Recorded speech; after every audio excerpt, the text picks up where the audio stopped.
राधे राधे सभी प्रभु भक्तों को। मित्रों, आप सभी का स्वागत है हमारे इस चैनल के और एक नई एकादशी व्रत कथा में। आज की एकादशी व्रत का नाम है पोष पुत्रदा एकादशी। आज हम इस व्रत की कथा महात्म्य विधि के बारे में जानेंगे। आइए इस एकादशी व्रत की कथा की ओर अग्रसर होते हैं। पहले तो भगवान श्री हरि नारायण की चरण वंदना के साथ ही इस वीडियो को आरंभ करेंगे। आइए एक बार ओम नमो नारायणाय नमो नमः हाथ जोड़कर इस मंत्र को बोलकर आइए शुरू करते हैं। पोष माह के में शुक्ल पक्ष की 11वीं तिथि यानी एकादशी को पोष पुत्रदा एकादशी कहा जाता है। इस दिन पूरे विधि विधान और सच्चे हृदय से भगवान विष्णु का पूजन करने से सभी सुखों की प्राप्ति होती है। एकादशी तिथियों में पुत्रदा एकादशी का भी विशेष स्थान है। निसंतान दंपतियों के लिए यह व्रत एक बहुत महत्व रखता है। यह व्रत संतान प्राप्ति और संतान उन्नति की कामना के लिए किया जाता है। माना जाता है कि जो व्यक्ति पूरी श्रद्धा नियम और विधि विधान से पुत्रदा एकादशी का व्रत करते हैं उन्हें योग्य संतान की प्राप्ति होती है। इसी कारण इसे पुत्रदा एकादशी कहा जाता है। पोष मास में करने के कारण इसे पोष पुत्रदा एकादशी कहते हैं। ये थी इसकी एक छोटी सी महात्म्य। अब जानेंगे इस पोष पुत्रदा एकादशी की पूजन की विधि। पोष पुत्रदा एकादशी तिथि व्रत के नियम भी बाकी एकादशियों की तरह दशमी तिथि से ही आरंभ हो जाता है। दशमी तिथि को दूसरे पहर का भोजन करने के बाद सूर्यास्त के बाद भोजन न करे। दशमी तिथि को स्वास्थ्य भोजन ही ग्रहण करे और ब्रह्मचारी का पालन करे। एकादशी को प्रातःकाल जल्दी उठे और स्नान आदि करने के पश्चात भगवान का ध्यान करते हुए व्रत का संकल्प करे। व्रत का संकल्प करने के बाद गंगा जल, तुलसी दल, तिल, फूल, पंचामृत से भगवान विष्णु नारायण की कथा चालीसा, विष्णु शास्त्र प्रणाम का पाठ आरती करनी चाहिए। इस व्रत को निर्जला यानी बिना जल के भी किया जाता है। यदि विशेष परिस्थितियों में व्रती की क्षमता नहीं है तो संध्या काल में दीपदान के पश्चात फलाहार किया जा सकता है। एकादशी के व्रत का पारण अगले दिन यानी द्वादशी पर किया जाता है। द्वादशी तिथि पर भी प्रातः जल्दी स्नान आदि से निर्वित होने के बाद पूजन करे और भोजन बनाए। उसके बाद किसी जरूरतमंद व्यक्ति या ब्राह्मण को सम्मान पूर्वक भोजन कराए और दान दक्षिणा देकर विदा करे। उसके बाद स्वयं भी व्रत का पालन करना चाहिए भगवान की प्रसादी के साथ। ये थी इसकी विधि और व्रत खोलने का नियम जो कि हर एकादशी की तरह ही होती है। अब हम जानेंगे इस कथा की जिसके कारण हमें इस एकादशी को करना चाहिए।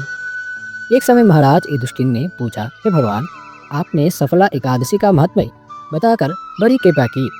अब कृपा करके यह बतलाइए कि पोष शुक्ल एकादशी का क्या नाम है, उसकी विधि क्या है और उसमें कौन से देवता का पूजन किया जाता है। भक्तवत्सल भगवान श्री कृष्ण बोले, हे राजन, इस एकादशी का नाम पुत्रदा एकादशी है। इसमें भी नारायण भगवान की पूजा की जाती है। इस चर और अचर संसार में पुत्रदा एकादशी के व्रत के समान दूसरा कोई व्रत नहीं है। इसके पुण्य से मनुष्य तपस्वी, विद्वान और लक्ष्मीवान होते हैं। इसके मैं एक कथा कहता हूँ, सो तुम ध्यान पूर्वक सुनो। भद्रावती नामक नगरी में सुकेतु नामक एक राजा राज्य करता था। उसके कोई पुत्र नहीं था। उसकी स्त्री का नाम शैल्य था। वह निपुति होने के कारण सदैव चिंतित रहा करते थे।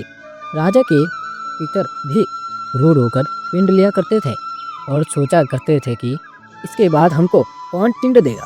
राजा को भाई, बांधव, धन, हाथी, घोड़े, राज्य और मंत्री इन सब में से किसी से भी संतोष नहीं होता था। वह सदैव यही विचार करता था कि मेरे मरने के बाद मुझको कौन पिंडदान करेगा। बिना पुत्र के पितरों को और देवताओं को ऋण कैसे चुका सकूंगा। जिस घर में पुत्र ना हो उस घर में सदैव अंधेरा ही रहता है। इसलिए पुत्र उत्पत्ति के लिए प्रयत्न करना चाहिए। जिस मनुष्य ने पुत्र का मुख देखा है वह धन्य है। उसको इस लोक में यश और परलोक में शांति मिलती है, अर्थात उसके दोनों लोग सुधर जाते हैं।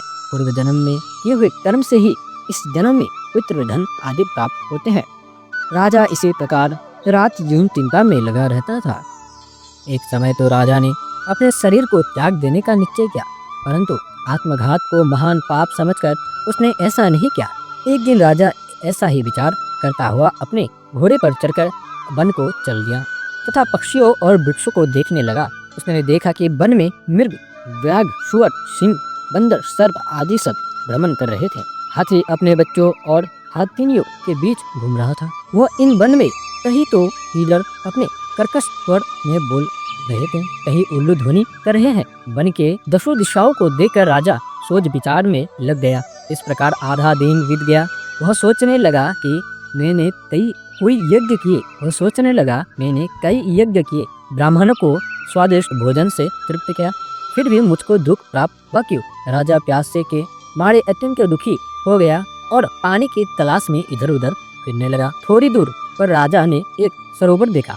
उस सरोवर में कमल खिले थे तथा सारस, हंस, मगरमच्छ आदि विहार कर रहे थे। उस सरोवर के चारों तरफ मुनियों के आश्रम बने हुए थे। उसी समय राजा के दाहिने अंग फड़कने लगे। राजा शुभ सुकून समझकर घोड़े से उतरकर मुनियों को दंडवत प्रणाम करके बैठ गया। राजा को देखकर मुनियों ने कहा, हे राजन, हम तुमसे अत्यंत प्रसन्न है, तुम्हारी क्या इच्छा है सो कहो।